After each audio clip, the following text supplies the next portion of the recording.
Hello दोस्तों, स्वागत है आपका हमारे चैनल में। और आज मैं लेके आया हूँ एक नया वीडियो जिसमें हम टीचिंग एप्टीट्यूड के संचार और अंतः क्रिया के ऊपर कुछ क्वेश्चंस देखेंगे। इसके 3 पार्ट मैं ऑलरेडी बना चुका हूँ, ये है इसका चौथा पार्ट। तो आइए स्टार्ट करते हैं वीडियो को। तो हमारा पहला क्वेश्चन है कि संचार में शोर का कारण क्या हो सकता है। ऑप्शन से चैनल में खराबी, प्राप्तकर्ता की खराब एकाग्रता, प्रेषक का खराब हस्तलेखन या फिर उपरोक्त सभी। तो इसका जो राइट आंसर है वो है उपरोक्त सभी। अगला क्वेश्चन है कि संचार में रिकॉर्ड या साक्ष्य के लिए किस प्रकार का संचार सर्वोत्तम है। ऑप्शन है मौखिक, अनौपचारिक, लिखित और गैर मौखिक। तो इसका जो राइट आंसर है वो है लिखित। अगला क्वेश्चन है हमारे पास कि एक छात्र का लगातार अपने फ़ोन पर ध्यान देना कक्षा संचार में किस प्रकार की बाधा है। ऑप्शन है पर्यावरणीय, मनोवैज्ञानिक, सिमेंटिक या फिर संगठनात्मक। इसका जो राइट आंसर है वो है मनोवैज्ञानिक। अगला क्वेश्चन है कि संचार का शैनन वीवर मॉडल मूल रूप से किस क्षेत्र के लिए विकसित किया गया था। ऑप्शन है शिक्षा, मनोविज्ञान, विपणन या फिर मार्केटिंग मतलब और इंजीनियरिंग, दूरसंचार। इसका जो राइट आंसर है वो है इंजीनियरिंग। अगला क्वेश्चन है कि गैर मौखिक संचार में स्पर्श का अध्ययन किस श्रेणी के अंतर्गत आता है। ऑप्शन है प्रॉक्सेमिक्स, हैप्टिक्स, क्रोनेमिक्स या फिर काइनेसिक्स। इसका जो राइट आंसर है वो है हैप्टिक्स। अगला क्वेश्चन है कि कक्षा में सक्रिय रूप से सुनने के लिए शिक्षक को क्या संकेत देना चाहिए। ऑप्शन से सिर हिलाना और संक्षिप्त मौखिक पुष्टि देना, वक्ता से दूर देखना, बार बार घड़ी देखना या फिर बीच में ही विषय बदलना। तो इसका जो राइट आंसर है वो है सिर हिलाना और संक्षिप्त मौखिक पुष्टि देना। अगला क्वेश्चन है कि अंतःक्रिया में पारस्परिकता का क्या अर्थ है। ऑप्शन से केवल एक व्यक्ति का बोलना, केवल असहमति, अंतःक्रिया में दोनों पक्षों की समान भागीदारी और प्रभाव या फिर केवल एक व्यक्ति का दूसरे का अनुकरण करना। इसका जो राइट आंसर है वो है अंतःक्रिया में दोनों पक्षों की समान भागीदारी और प्रभाव। अगला क्वेश्चन है कि शैक्षिक संस्थानों में किस प्रकार का संचार सबसे अधिक प्रयोग किया जाता है। ऑप्शन है औपचारिक, अनौपचारिक, केवल अंगूर लता या फिर केवल लिखित। तो इसका जो राइट आंसर है वो है औपचारिक। संचार में फीड फॉरवर्ड का क्या उद्देश्य है। ऑप्शन से संदेश शुरू होने से पहले ही प्राप्तकर्ता को तैयार करना, संदेश प्राप्त होने के बाद प्रतिक्रिया देना, संदेश को दोहराना या फिर केवल शोर को बढ़ाना। तो इसका जो राइट आंसर है वो है संदेश शुरू होने से पहले ही प्राप्तकर्ता को तैयार करना। अगला क्वेश्चन है कि शिक्षक छात्र अंतःक्रिया में प्रश्न पूछना किस भूमिका को निभाता है।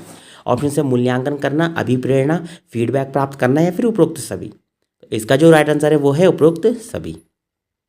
अगला क्वेश्चन है कि गैर मौखिक संचार का एक प्रमुख नुकसान क्या है। ऑप्शन है यह धीमा है, यह अस्पष्ट हो सकता है और इसकी व्याख्या कठिन हो सकती है, यह बहुत महंगा है, यह केवल एक व्यक्ति द्वारा किया जाता है। तो इसका जो राइट आंसर है वो है यह अस्पष्ट हो सकता है और इसकी व्याख्या कठिन हो सकती है। अगला क्वेश्चन है कि संचार के 7 सीज जो होते हैं में संक्षिप्तता का क्या अर्थ है। संदेश को लंबा करना, केवल गैर मौखिक संकेतों का उपयोग करना, आवश्यक जानकारी को कम से कम शब्दों में व्यक्त करना या फिर संदेश को दोहराना। तो इसका जो राइट आंसर है वो है आवश्यक जानकारी को कम से कम शब्दों में व्यक्त करना। अगला क्वेश्चन है कि जब कोई शिक्षक छात्रों के साथ उनकी संस्कृति के आधार पर बातचीत करता है तो यह किस प्रकार के संचार को दर्शाता है। अंतर सांस्कृतिक संचार, केवल अंतर व्यक्तिगत संचार, केवल समूह संचार और गैर सांस्कृतिक संचार। इसका जो राइट आंसर है वो है अंतर सांस्कृतिक संचार। अगला क्वेश्चन है हमारे पास कि एक प्रभावी संचारकर्ता की प्रमुख विशेषता क्या है। ऑप्शंस है उसे अपनी बात कहने में कोई संकोच नहीं करना चाहिए, उसे दर्शकों की आवश्यकताओं और पृष्ठभूमि को समझना चाहिए, उसे केवल अपनी भाषा पर ध्यान केंद्रित करना चाहिए या फिर उसे हमेशा जटिल शब्दों का प्रयोग करना चाहिए। इसका जो राइट आंसर है वो है उसे दर्शकों की आवश्यकताओं और पृष्ठभूमि को समझना चाहिए। अगला क्वेश्चन है कि अध्यापन में कहानियाँ सुनाना किस प्रकार के संचार का उदाहरण है।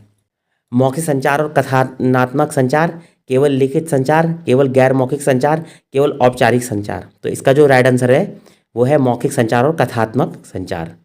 इंटरनेट पर किया जाने वाला संचार किसका उदाहरण है। समकालिक संचार, अतुल्यकालिक संचार और डिजिटल संचार या फिर उपरोक्त सभी। इसका जो राइट आंसर है वो है उपरोक्त सभी। अगला क्वेश्चन है संचार में सिग्नल किसे कहते हैं। ऑप्शन से शोर, चैनल, संदेश का वास्तविक वाहक और प्राप्तकर्ता। इसका जो राइट आंसर है वो है संदेश का वास्तविक वाहक।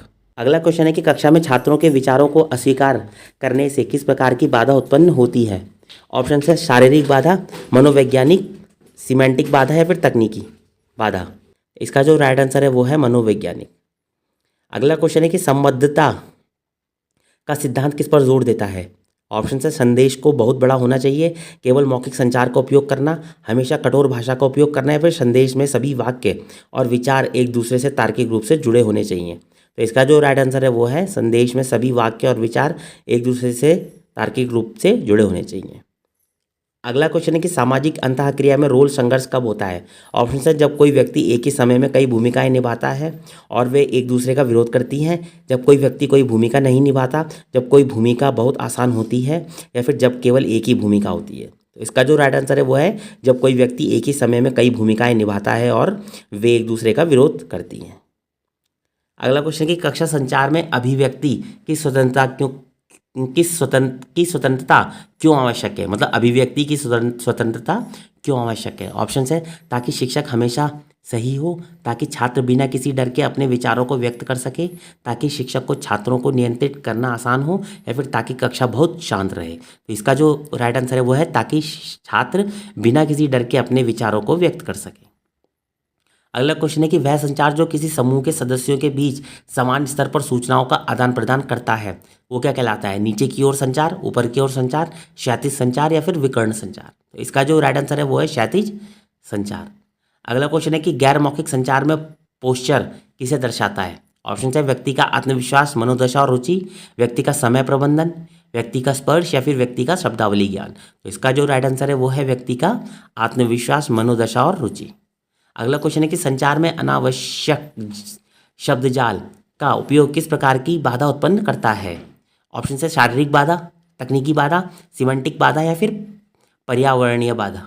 इसका जो राइट आंसर है वो है सिमेंटिक बाधा। अगला क्वेश्चन है कि संचार का अंतिम लक्ष्य क्या है? ऑप्शन है केवल संदेश को भेजना, संदेश की समझ और वांछित प्रतिक्रिया प्राप्त करना, केवल शोर को कम करना, या फिर केवल एक तरफा सूचना देना? इसका जो राइट आंसर है वो है संदेश की समझ और वांछित प्रतिक्रिया प्राप्त करना। तो दोस्तों ये थे कुछ क्वेश्चंस टीचिंग एप्टीट्यूड के संचार और अंतःक्रिया पर। अगर आपको ये वीडियो पसंद आई हो तो आप इसे लाइक, शेयर, सब्सक्राइब जरूर कीजिएगा। बाकी मिलते हैं अगले वीडियो में, तब तक के लिए बाय बाय।